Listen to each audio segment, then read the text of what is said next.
This is Football at 4. Football at 4 is powered by the Inside the Birds podcast. It's brought to you by Bet365. Whatever the sport, whatever the moment, it's never ordinary at Bet365. Andrew DiCecco, as we continue through our division previews. We're at the AFC South, which, did you know that 3 teams in the AFC South finished with winning records last year? The top 3 teams all had winning records. I think most people think of the AFC South, they look at kind of a boring division. But Houston, the winner at 10-7, Indianapolis and Jacksonville both finished 9-8, and Tennessee was 6-11 last year. Andrew DiCecco is here. Maybe a little underrated AFC South. Andrew, what's going on, buddy? Hey, Mike, how you doing today? I'm doing well, brother. You know, you look at this AFC South, and I think you kind of think of, but Houston right now, a lot of people think this is maybe a Super Bowl contending team. Jacksonville last year, people thought that might have been a Super Bowl team last year. Indianapolis seems like it's on the way up, and Tennessee made a lot of changes. This is a pretty interesting division. So let's start at the top with Houston, 10-7. They were a team last year that some people thought was a 4-win team. They go and win 10 games, but now they have a lot of expectations. Are the expectations warranted for them? Yeah, I think so. They're one of my favorite teams, at least on paper. I'm really, really high on C.J. Stroud, of course, going into his second season. You look at what he did last year, checked off a ton of boxes for me. He was my number 1 quarterback coming out, if you remember back to our draft conversations. I think he's just scratching the surface here. You look at what they surrounded him with offensively, wide receiver-wise, Nico Collins, Stephon Diggs comes over from Buffalo. Tank Dell had a really nice rookie season last year. Laramie Tunsil at left tackle, Titus Howard at right tackle, and then the backfield of Joe Mixon and Dameon Pierce. Pierce was a player that I thought was going to have a better rookie season than he had. His vision wasn't very good, and he didn't really take advantage of his opportunities. But I think that complementary pairing of Mixon and Pierce is going to help. And then Dalton Schultz working the middle of the field for a quarterback like C.J. Stroud entering his sophomore season is definitely going to help there. They've really done him a lot of favors by supplying that offense with adequate talent. Yeah, you almost wonder where there's a weak spot on that offense. They've got the quarterback. They've got a good running back. They got 3 really talented receivers, plus Robert Woods, John Mechie, who was a high draft choice or a fun draft choice, fast guy there. Their offensive line, as you mentioned, this is a really complete offense. Yeah, absolutely. And I really do think that if they're able to stay healthy and everything fits in like it's supposed to, that I don't want to spoil my picks or anything, but I mean they can really go. They can do some damage and go far here. And I thought that for a young quarterback, a lot of times you see the quarterback they're not necessarily put in the most opportune spots, and they have to elevate the offense. Well, they've really done him a lot of favors by working on the offensive line, but also he has the continuity there with Bobby Slowick. Remember, Bobby Slowick, their offensive coordinator, was. He was a head coaching candidate, and I think having that continuity there is ultimately going to help C.J. Stroud take that next step, and then they obviously furnish the offense with a lot of playmakers.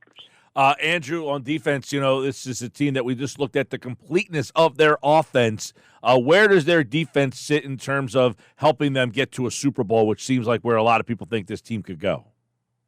Yeah, another player that I really liked going in that draft was Will Anderson. Will Anderson is a difference maker and somebody who, he was a little bit polarizing, I think, but I always really liked him coming out in the draft, and he's had a really good rookie season. He's going to build off of that. Then they added Daniil Hunter, who I really like. Of course, he has a very extensive body of work, and I think having him there with D'Amico Ryans and Matt Burke, their defensive coordinator, I mean, that is a really good situation for him.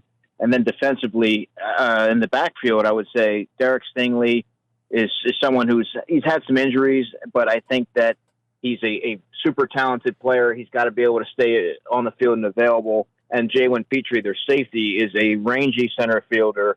So they really do have some really good components there defensively to complement their offensive firepower. Yeah, this is a interesting team, a team that was not a lot of expectations, and now they have those expectations. They were the AFC South champion from a year ago. Let's go over to Jacksonville. Many people thought, they were the team last year. They made that run, and then they got off to a really good start. And then much like the Eagles, they kind of fell on their face at the end, and everybody's wondering what happened to them. They added Brian Thomas. They lost Calvin Ridley. But when you look at They signed Trevor Lawrence to that big deal. They got Christian Kirk. They added Gabe Davis. Where is this Jacksonville offense now with Trevor Lawrence making the big money? Well, obviously, all eyes are on Trevor Lawrence to elevate the performance of that offense, but also catapult that team to the standards that they're compensating him for, and that really they've invested in the offense, and he needs to be able to deliver. But let's look at it. Travis Etienne, the running back, is a player who I really like. I think that that's a pretty strong backfield that they have there. And then wide receiver wise, you mentioned Brian Thomas, who they drafted in the first round. Christian Kirk's still there, who they signed to a hefty free agent deal a couple of years ago. Gabe Davis comes over from Buffalo. And they also have Devin Duvernay, who comes over from the Ravens. He's going to factor in as a punt returner and a kick returner there. So he gives them a little bit of some added juice there from a depth perspective. Evan Ingram's a tight end who I think has had a good second act. He didn't really do much with the Giants. He battled a lot of injuries and things like that. But I think he gives the offense a little bit of a unique dimension as somebody who can operate the short to intermediary levels, but also stretch vertically and create mismatches that way. Looking at their offensive line, Cam Robinson and Anton Harrison. Anton Harrison, if you remember, is who they drafted in the first round back in 2023. He's their right tackle. So they have pieces there. There's no excuse for any sort of setbacks for that offense. Trevor Lawrence is going to have to step up and deliver. Yeah, and, Trevor Lawrence gets that big deal. I don't know. He was the number one pick and thought to be kind of a can't-miss guy. What do you make of his career so far? Yeah, very, very uneven. I thought that he fell short, or he came up small in the playoffs. It's so hard to find a franchise quarterback that teams are more apt to lock in with who they have versus the great unknown. If you look across the NFL, you see a lot of teams with middling quarterbacks because it's so difficult to find one. Jacksonville seems to think that they have one there, and they've definitely surrounded him with enough talent. I mean, this is a really big season for Doug Peterson down there. That if they're not able to meet expectations, you have to wonder what his future holds. But I think Trevor Lawrence has just been a very uneven pedestrian. You've seen the flashes of greatness at times, but it hasn't been enough to warrant the contract that he got. But look, this is a make or break season, I think, for him. Yeah, you're kind of stuck in that situation where you have to make the decision, and if it's not him, then which avenue do you kind of drive down? And then this defense, Jacksonville, Armstead, Devin Lloyd, Josh Allen, they went out and got Travon Walker. I mean, this is a team that has some names on this defense, but is this a Super Bowl level defense? Well, I mean, they certainly had pieces. I mean, drafting Travon Walker in the first round a couple of years ago, that definitely raised some eyebrows because he wasn't necessarily the consensus. There were other players who were up for that, up for that mantle. Eric Armstead's there, Josh Allen, Devin Lloyd, who you mentioned. Devin Lloyd's a really good second-level player. They also have Olakun. He's there as a linebacker as well, really rangy, good, getting sideline to sideline and making plays and being disruptive. The secondary is interesting because you have guys like Ronald Darby, who's really a journeyman. Feels like he's been everywhere now. Tyson Campbell is a good young corner. They have Andre Sisco, and they also signed Darnell Savage, who was the safety from Green Bay for a number of seasons there. And Jerrion Jones is a player who they drafted in the fourth round out of Florida State. The Eagles actually hosted him on a 30 visit, and he had a number of them. So there's a lot of interest there. He's more of a nickel player, but they have some good components there on the back end.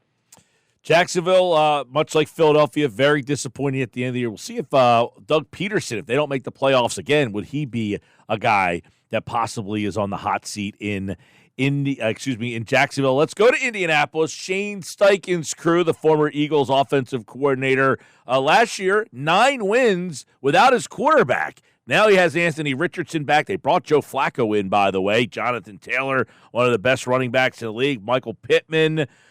This is a team, though, that, 9-8 because just doesn't have that explosive type of playmaker here. What do you think of Anthony Richardson in year 2 with what he has?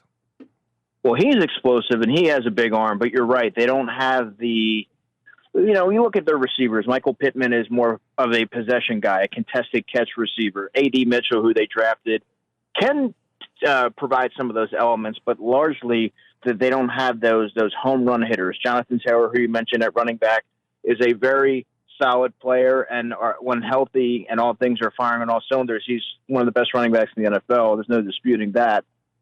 Quentin Nelson is still one of the best guards in the NFL, very consistent player. Jelani Woods at tight end. He's I think he's like 6'7", really athletic player, but sort of an enigma. You haven't seen enough consistency to definitively say that he's going to be a difference maker at that tight end spot. So it's ultimately going to come down to Anthony Richardson and what he's able to do, because I really like his upside. Like I said, massive arm, and he himself can elevate an offense to a playoff level, unit. So we'll have to see what happens. Kwity Paye, I remember having conversations with you about him at the draft. Latu as well. They got Buckner. There's some interesting names on this side. Julian Blackmon, Jalen Jones now. So this defense, that's 9-8 last year with not a lot of star power or explosiveness on offense. But what about this defense? Is this the strength of their team? I think it is. You mentioned Latu, who I thought was the more pro-ready of all the pass rushers in this year's draft. Very refined player. Kwity Paye is so steady. You and I had a lot of talks about Kwity Paye when he was coming out of Michigan a few seasons ago. Grover Stewart was perennially one of the more underrated defensive linemen in the NFL at that nose tackle spot. Buckner, we know what he's done when he was with the 49ers and what he's done since coming over to the Colts. Really disruptive player, can do a number of different things on that line. Juju Brents, their corner, was a player who I thought may get some first-round consideration a couple years ago, or last year actually, and ended up going early second. Long, physical player. I think he can be a difference maker on the back end. You mentioned Julian Blackmon as safety, and Kenny Moore is still there, one of the nickel players, a nickel corner there. So I think that's going to be they're going to have to hang their hat defensively. I don't know that they have enough offensively to really tilt things in their favor. Yeah, it's interesting. Shane Steichen now will be in his second year there. Anthony Richardson. Joe Flacco, last year, Flacco took the Cleveland Browns to the playoffs. Richardson, if he struggles a little bit, you always wonder if that veteran guy is the guy that the people start calling for, especially one that has the pedigree of Flacco. So Richardson better get out of the gates pretty good here. Yeah, he's going to have to, but I think he showed enough last season that you're going to see a lot of fans clamoring for his return. They love the upside. You see the arm talent. But you're right. If you get off to a slow start, you're going to start hearing some groans, knowing what Flacco just did, his most recent body of work. But there really isn't any comparison. And Flacco's not going to be able to take that offense to anywhere close to where Anthony Richardson is if he's fully healthy and dialed in. Remember Gardner Minshew, quarterback the Colts last year, and he is now gone as well. Tennessee has kind of been the class of this division. Then last year, the wheels kind of finally fell off that Tennessee Titans team, which had been kind of ground and pound. New look now, though. Tony Pollard, the former Cowboy, is in. Calvin Ridley, DeAndre Hopkins, Tyler Boyd. Is this going to be a high-flying offense for Will Levis? Well, the big question becomes, what is Will Levis? What do they have in Will Levis? I don't know that I've seen enough to make a determination one way or the other, but you have the playmakers, so that certainly helps to elevate your performance. So I think that they've done a really good job. You mentioned Calvin Ridley and Tyler Boyd. Tyler Boyd, especially operating over the middle of the field, is going to be so important for a quarterback like Will Levis. Skoronski at left guard, and they drafted J.C. Latham at the 8th overall pick this year. Having that left side fortified is going to be of the utmost importance. Chigawanko, their tight end, is somebody who I've been enamored with athletically. He just hasn't been a focal point in their offense, but I think if he puts it together, and perhaps this is the season that he will, fantasy football owners or players, I mean, he might be a player that you can get as a sleeper. I think that because of all the surrounding talent, I think he will be the beneficiary of some targets. So I like what they have there. Yeah, that offense is going to be really interesting. And by the way, Mason Rudolph, Malik Willis are the other quarterbacks there. So Will Levis, the starter, but Willis they drafted in the 3rd round. Mason Rudolph, of course, comes over from Pittsburgh. So it's a interesting quarterback room with a lot of talent. But where is this talent? Pollard, I was a big fan of him, and then he had that injury in Dallas. They didn't really use him. I never thought they used Pollard the right way, but he's been there. Ridley, Ridley, of course, coming from Jacksonville now. Hopkins is kind of bound. Is Hopkins at that point in his career where he's just, or do you think he still has something left? Oh, I think he still has something left. He doesn't strike me as somebody that's going to hang around if he doesn't feel like he's operating at full capacity or at least close to it. He's still somebody who is going to give defensive backs fits. He's going to go up and attack the football. I think having him on the field alone is going to draw coverage naturally in his direction and free things up for teammates. I think he still has something left. They have probably the best receiving core. It rivals the Texans, I would say, but that they've done some really good things in reshaping that receiving core and giving Will Levis something to work with. Yeah, he had a lot of injury problems during his Arizona tenure the last 2 years, so we'll see what ends up happening for DeAndre Hopkins with Tennessee. And, of course, now you go to that defensive side of the ball, and this has been a team that has been Mike Vrabel living on the defense. Jeffrey Simmons kind of leading that side of the ball, Hooker and Key and Snead now. If they play some good defense, this team's going to be pretty interesting. Yeah, L'Jarius Snead, who comes over from the Chiefs, and Jeffrey Simmons are going to be the two anchors of that defense. They also drafted Tavondre Sweat in the second round, defensive lineman from Texas. He's going to be somebody that they really hang their hat on. Harold Landry's still there, of course, as an edge rusher, and he can still affect the game, providing pressure on the passer. Cedric Gray, the linebacker from North Carolina, is somebody who they added in the fourth round. I thought the Eagles might take a look at him. They ended up going with Jalix Hunt at pick number 90, I believe, in the third round. But I think that Gray is a good value player for them who I think can factor in early as a contributor defensively. I'm not sure if he's going to start right away, but I really like what he can bring, especially from a long-term perspective. And Chigawuzie, I don't know if I mentioned him, but he's a veteran corner that he's very physical, and I think he is somebody that you can take advantage of down the field, but he's played a lot of football. I think having him back there along with Roger McCreary, who is their nickel player, gives them a lot of optionality there on the back end. Andrew DiCecco, Football at 4 from the Inside the Birds podcast and, of course, InsideTheBirds.com. That is the AFC South. A quick look over, by the way, Houston, Jacksonville, Indianapolis, all finished with winning records last year. Tennessee was 6-11 in the basement. How do you see this division finishing this season? Well, I have the Texans as the class of this division, at the head of the class. They're 1. Then I have Jacksonville at 2, Tennessee at 3, Colts at 4. Ooh. All right, so a little mix up there is the Colts finished 9-8 last year. They get Anthony Richardson back. But, man, they had 3. I think when somebody says AFC South, it's not all that exciting of a division, but 3 teams with winning records last season. So keep an eye on how competitive this division will be. All right, Andrew DiCecco, our division previews will continue next week with the West, the AFC West, home of the defending Super Bowl champions. And, of course, new John Harbaugh's in that division now. The Vegas Raiders have, an interesting team. And, of course, the Denver Broncos, is this going to be the end for Sean Payton out there? So we'll get into that next week with Andrew right here on Football at 4 here on the Sports Best. Thanks, bud.